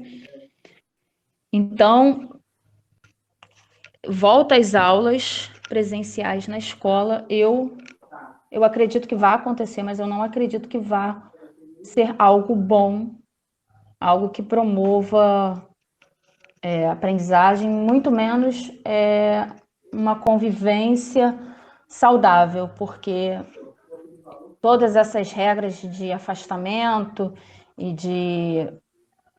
já são algo que foge da rotina de uma escola. Então, acho que é isso. Obrigada pela resposta. Nada. Sara, eu só queria fazer um comentário aqui, que foram ótimas as respostas de Bruna e de Ana, né? Mas eu queria só fazer um comentário que isso é currículo, sim, né? Porque eu acho que vocês falaram com currículo como conteúdos, né? Conteúdos organizados, né? Mas o que a gente está fazendo na escola, mesmo sem aqueles conteúdos e provas e avaliações, é currículo, isso é currículo, né? A maneira como a gente está lidando com a situação atual, né? Só essa fala, tá? Obrigada. Exatamente, professora. Currículo é muito mais amplo, né, do que somente conteúdo. Então, mais uma pergunta aqui do Caio. Ele é professor também da rede de Itaboraí, né? Então, começando pela Bruna. Diante dos dados apresentados, o cenário atual, existe uma data prevista para o retorno segundo o documento apresentado? Como a Sectur pensa o retorno com segurança frente às demandas enfrentadas pelo município de Itaboraí? Bom, o secretário de Educação, todo momento que tem o professor Osório, ele tem conversado com a gente desde o início da pandemia sobre o seguro, né? A fala dele é sempre essa, né? Inclusive tem falado sempre com a gente, né? Que o seguro é quando houver uma vacina, né? E até o momento a gente não tem uma vacina, a gente tem, eu acho que a Rússia, né, semana retrasada, já começou a ter resultados positivos e iria começar a vacinar as pessoas, né, baseado nisso aí. Então, né, eu acredito que eles estejam acompanhando sistematicamente esses movimentos da saúde, né, e ele sempre falou a todo momento para gente que quem ia dizer quando devemos voltar seria a saúde, não a educação. Então, a gente não tem data nesse documento para volta, né? E a fala dele a todo momento para a gente tem sido essa nas nossas reuniões com gestão, né? E para multiplicarmos isso também. E a gente tem né, como a colega apresentou, percebido a diminuição, né, de alguns dos casos ali na região de Itaboraí. E até a tenda, né, foi retirada lá do hospital e que estava tendo a triagem, né, e tudo mais. Então a gente aguarda, né, a orientação da. Eu particularmente acredito que se a gente tivesse uma testagem em massa, né, uma testagem em massa para que a gente pudesse perceber, porque pelo que eu tenho lido, né, apesar de ser bem leiga no assunto da questão da saúde, né, mas muitas pessoas são assintomáticas, né, e já podem ter adquirido o vírus e já passaram. Mas tudo é muito recente, né? A gente sabe que tem a questão dos anticorpos também. Eu não sou da área de ciências também, então estou falando de algo aqui que eu li, né? E também não sei até que ponto isso é real, né? Como essa doença é uma doença nova, ainda está sendo pesquisada, mas a gente escuta algumas coisas, né? Então, assim, a gente aguarda as orientações mesmo da Sectur, né, Caio, para que nos oriente, né, com relação a isso. Mas a fala que a gente teve até antes do recesso é que a saúde é que iria dizer para a educação quando deveria voltar. Então, por enquanto, não há data. Ana? Posso? Sim. Assim, essa informação também foi passada para a gente em reuniões de reuniões pedagógicas com a escola, que a saúde que indicaria o momento para a volta. Eu acredito que esse ofício ele esteja servindo também para uma preparação caso essa volta ocorra. Ele não está definindo a volta às aulas, ele está definindo somente, tem uma data somente se a Bruna se eu estiver enganada, a Bruna pode me corrigir, ela só está definindo uma data para a formação dessa comissão, somente isso. Né? E está lá explicando. E também o planejamento, né? A gente já começou a fazer o planejamento da verba que vem do PDDE, com os códigos, né, as orientações do que a gente vai precisar comprar mediante ao nosso indicativo de alunos, né? Quantos termômetros, né? E todos esses equipamentos que a gente vai precisar se organizar para comprar. Mas como isso demanda muito tempo, né? A própria logística de compra, e de formar essa comissão, discutir esse assunto, né?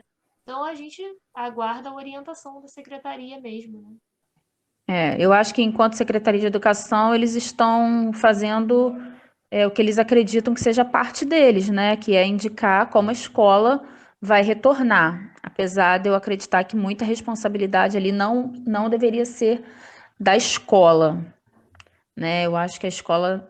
Existe também uma citação ali no ofício de que esse planejamento estaria de acordo com o planejamento municipal.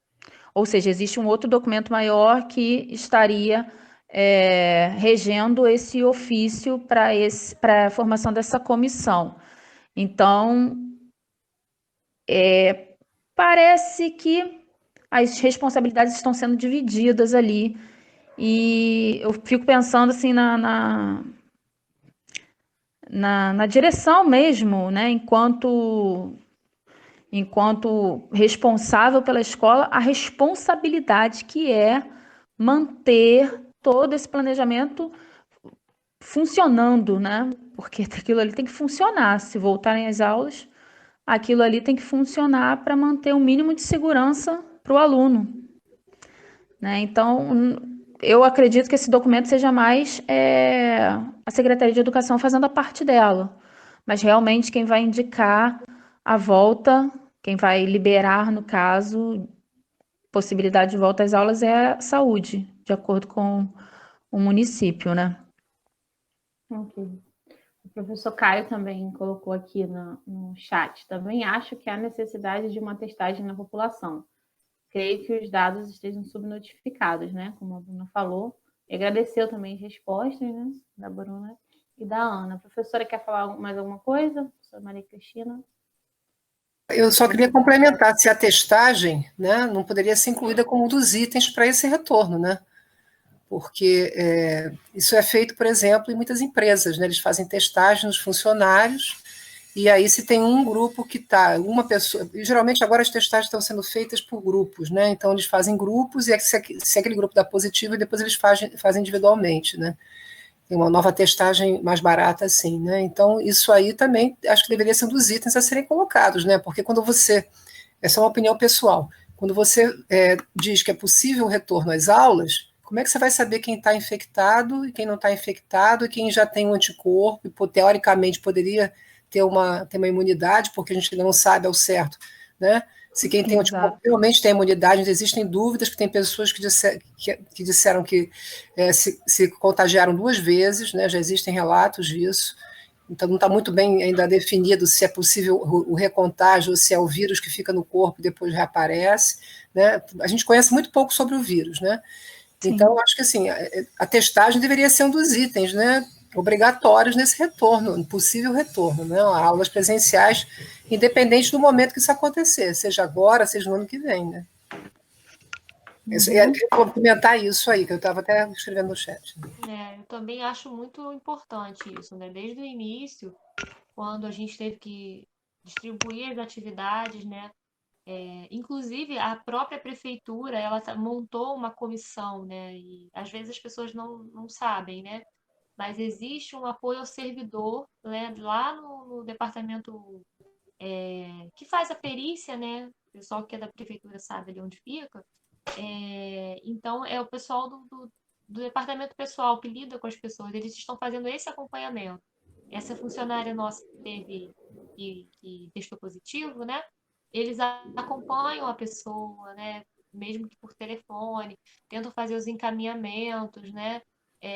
até a própria testagem mesmo. Então, a prefeitura está se mobilizando nesse sentido aí também de amparar o servidor, né? Eu não sei dizer a fundo, né, como é esse processo, mas eu sei que está acontecendo porque eles orientaram a gente, caso algum funcionário testasse, para encaminhar para esse setor, né? Agora até eu esqueci o nome dele, estou vendo aqui para poder passar para vocês. Tem um telefone que a gente pode ligar, né, para poder falar que você teve alguém na família, né, ou você está desconfiado que setor de saúde ocupacional. Vou deixar até o telefone aqui, caso alguém, né, deixar registrado.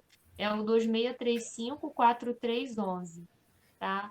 Eu até liguei também, estou aguardando eles me retornarem essa semana, por conta dos meus sogros terem testado positivo, né?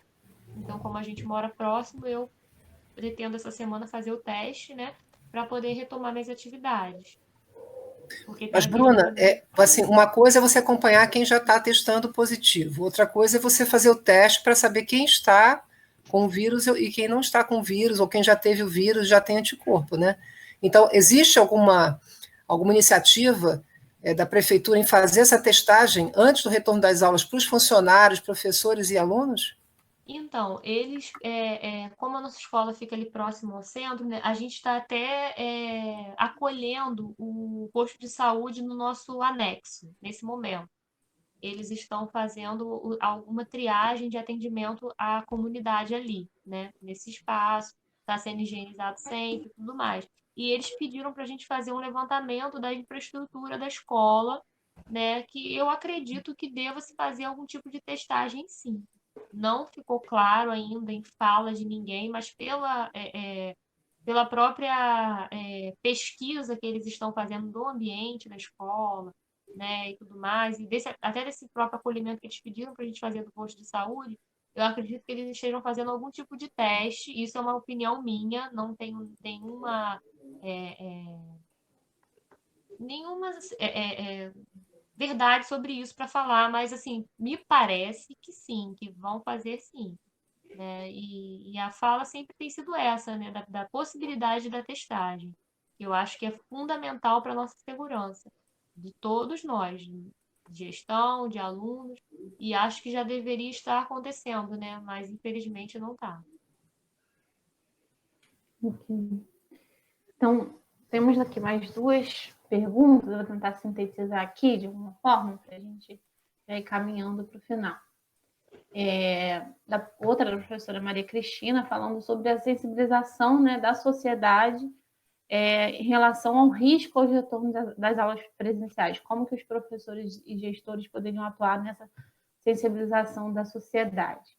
E outra da Luísa Francisco, que fala: a realidade das escolas não permite que o retorno das aulas presenciais aconteça de modo seguro.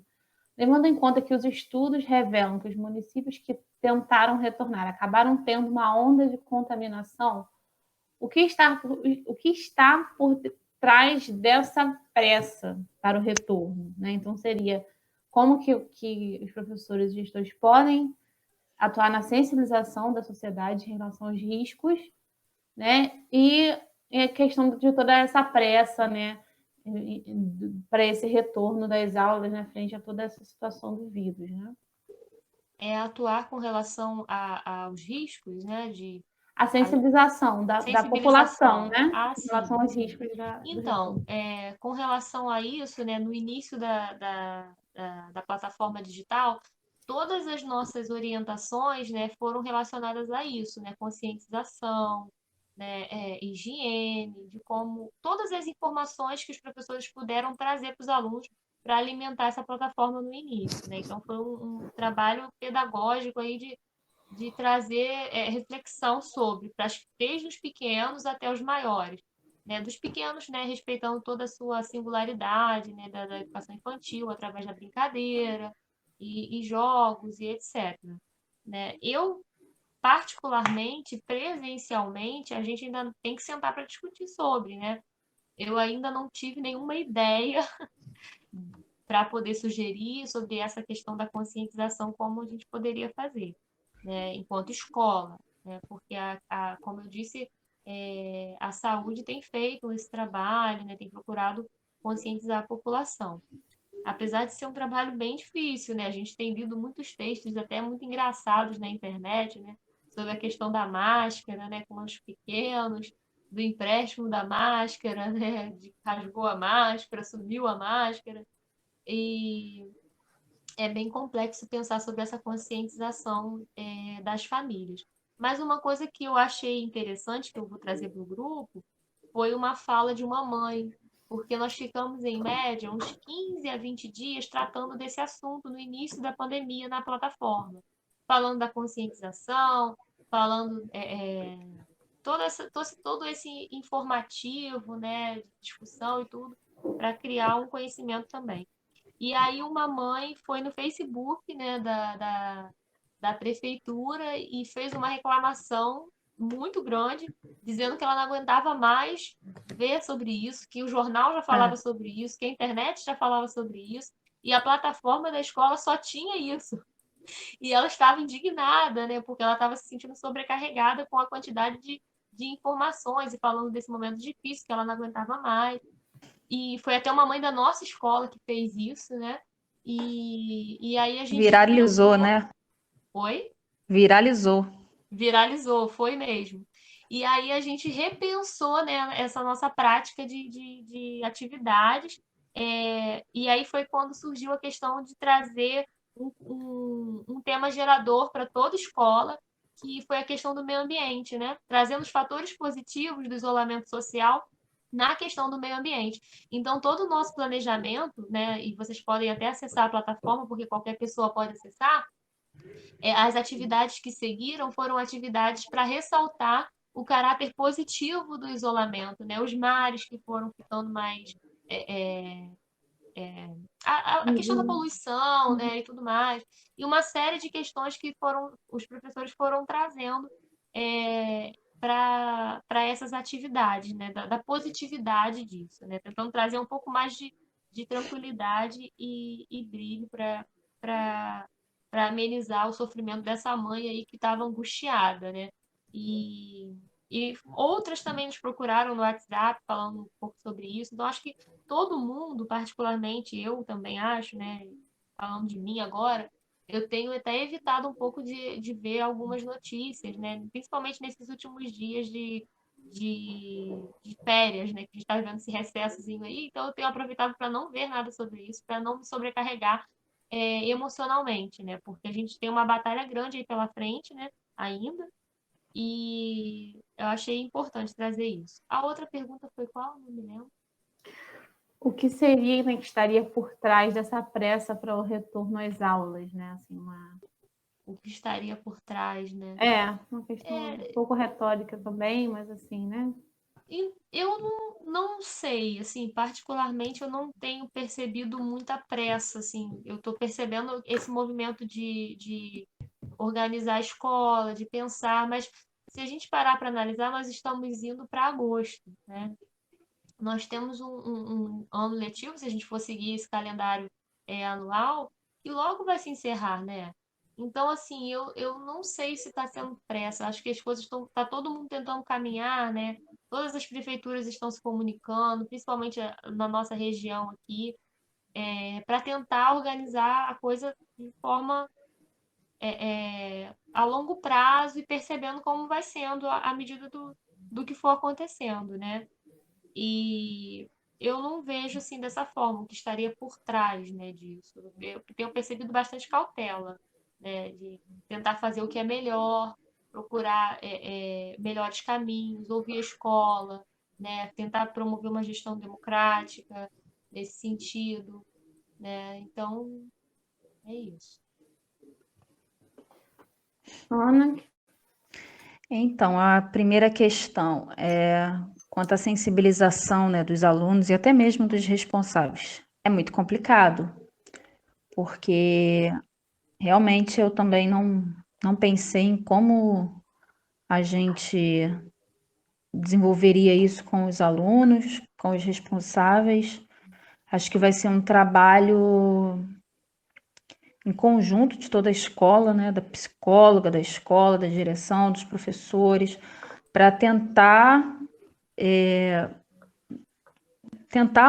minimamente sensibilizar esses alunos e responsáveis quanto à necessidade até mesmo de cumprir ali, caso volte às aulas, né, cumprir ali as regras, a higienização, utilização da máscara, né, respeitar até mesmo o próximo, caso você apresente algum sintoma, você não vai à escola. Como esses alunos estão sendo afetados, né, por esse isolamento, mais do que a gente imagina, né, questões de problema com responsáveis violentos, e tudo isso vai chegar na gente. Essas crianças vão chegar talvez piores do que a gente deixou, porque a gente não sabe o que eles estão passando, né? Então vai ser difícil uma aproximação, ainda que à distância, para tentar promover uma sensibilização nesses alunos, né? Numa situação que já não está favorável para ninguém. Acredito que muita gente já está desenvolvendo transtornos de ansiedade, depressão e tudo mais, porque a gente vê isso indicado em jornais, em revistas, que está aumentando o número, e a gente sabe que isso também acontece com os nossos alunos que passam já por situações complicadas e delicadas ao longo da vida. Então vai ser muito complicado, até mesmo para o professor, porque a palavra é medo, né, gente? Por mais que se encare uma situação de volta às aulas, a palavra é medo. Medo de pegar, medo de passar para o aluno, medo de chegar em casa e passar para os pais, para os filhos. Então, como que se vive com medo? É muito difícil. É muito difícil. Então, eu acredito que a peça fundamental na escola vai ser a psicóloga, e os conselheiros, né, também, o pessoal da direção. Eu acho que vai ser nesse caminho mesmo de reflexão, né, de reflexão e de fala e de se expor mesmo, de botar para fora, para tentar amenizar um pouco essa angústia, né? E assim, sobre a segunda questão, eu não sei se é uma pressa. Eu acho que, como eu falei, que a secretaria está se preparando, né? Está se calçando, assim. Caso aconteça, a gente já tem um planejamento aqui, né? Eu acredito nisso. Eu queria até deixar bem claro que aqui eu não estou fazendo posicionamento político, nem a favor nem contra. Eu estou falando a partir da minha vivência e a partir do que a gente tem observado de outros locais que retornaram às aulas e não deu certo, a contaminação aumentou. Em locais onde a testagem também tem acontecido. Então, eu acho também super necessário, super válida essa ampliação nas testagens para a gente ter um panorama mais real, né, da situação do município. Então, assim, não estou indo contra nem a favor. Sou contra a volta às aulas, mas não estou indo contra nem a favor a decisões que estão sendo tomadas aí pelo governo, pela prefeitura, pela Secretaria de Educação. Não é essa a intenção. Mas nós estamos em ano de eleição, né, gente? A pressa, eu não sei se tem relação com isso. Sinceramente, eu acho que não está tendo uma pressa, né? Porque até agora a gente não viu uma data, como em outros locais aí a gente já viu uma data possibilitando a volta às aulas até em escolas particulares. Então, eu não vejo uma pressa, mas é algo a ser considerado também. Estamos em ano eleitoral. Eu não tenho ideia de uma coisa estar relacionada à outra, mas é algo que pode pode estar influenciando também. Não acredito que não, mas, enfim. É uma coisa Respondido? que... Sim, muito obrigada, Ana.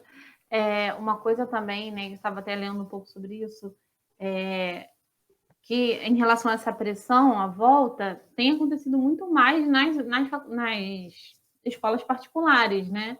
Na rede Sim. privada, né? E a gente sabe, né, que tem essa questão econômica envolvida, né? A pressão também dos próprios pais, né, em relação às atividades, né, em relação a eles estarem pagando aquela mensalidade, né? Eu vi também recentemente uma reportagem falando que muitos pais estão deixando de pagar as mensalidades porque, né, e há um dado de possivelmente após, né, quando retornarem às aulas nas escolas públicas, de haver uma migração muito grande das escolas privadas para as escolas públicas, né, devido também toda essa questão econômica das famílias, né, toda essa situação, né, que as famílias têm passado, né. E também a gente sabe que a volta às aulas, né, o novo normal, entre aspas, né, voltaria a movimentar todo um comércio, né, que está envolvido também com a volta às aulas, né, entre muitas coisas. Então, isso também pode estar relacionado a essa pressão que existe, né, em algumas questões, talvez não tanto, né, no município de Itaboraí, né, mas nas escolas privadas a gente sabe que tem, né, talvez em outras localidades. Né? Professora Maria?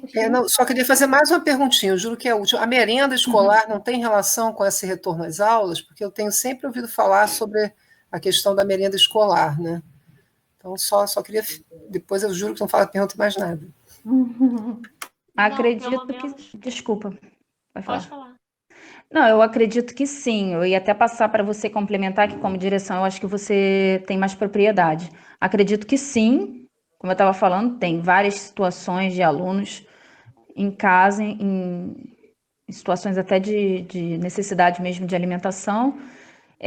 Aí eu ia até complementar a pergunta com a Bruna sobre essa questão, se essa escola está repassando cestas básicas, como é que está acontecendo isso?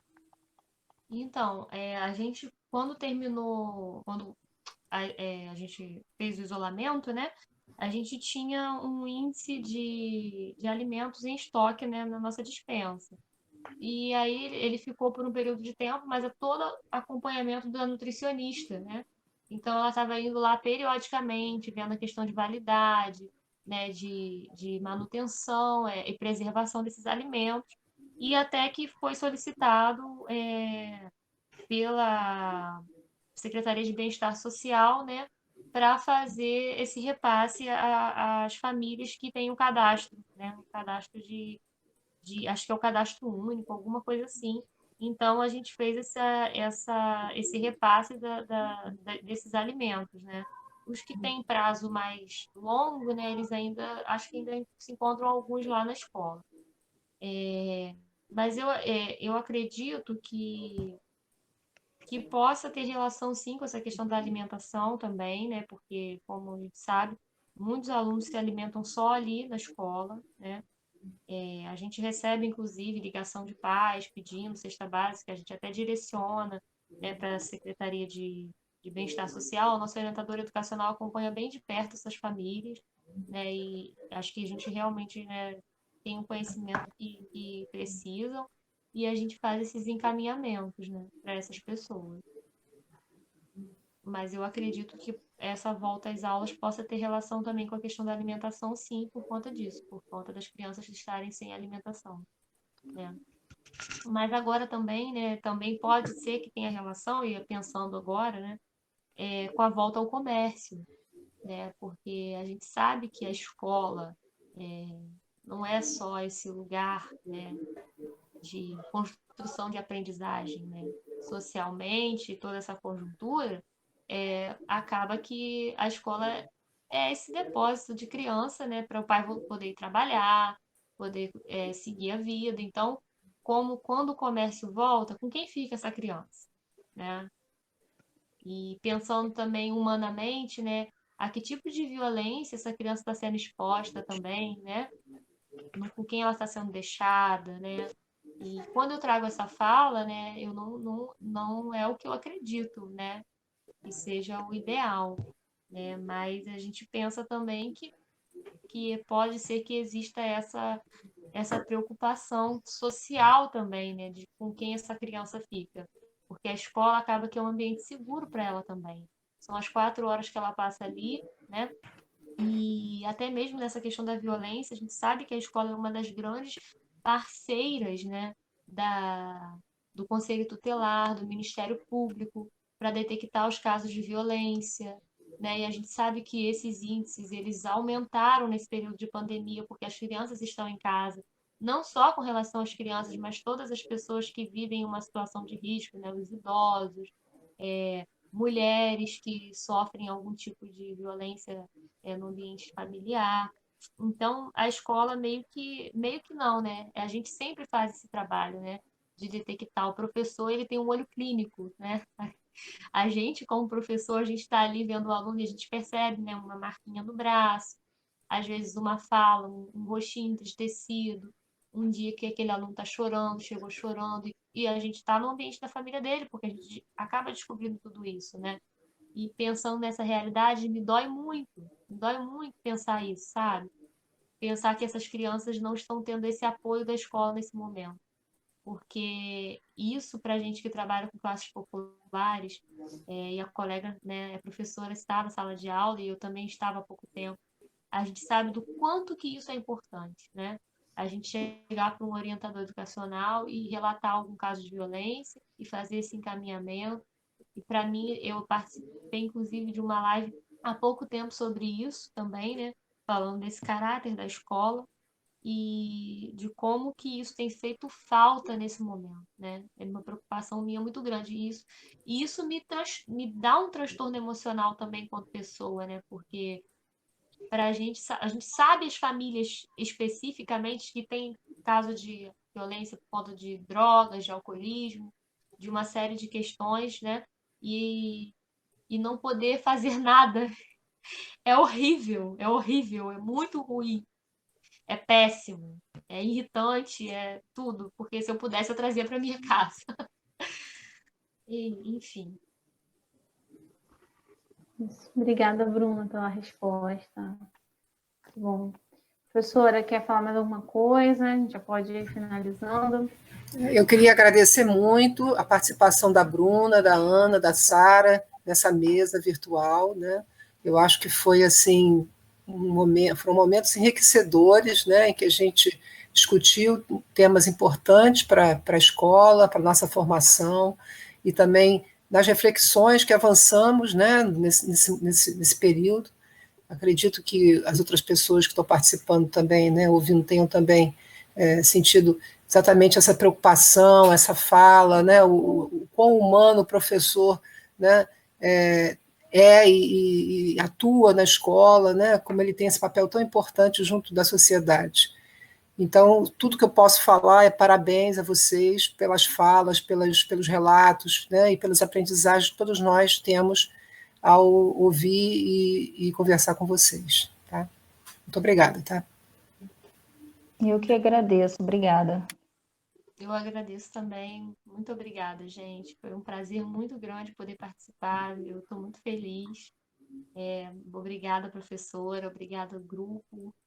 Obrigada, colega. Espero conhecê-la pessoalmente, já que somos parceiras de rede. É um prazer também falar com você.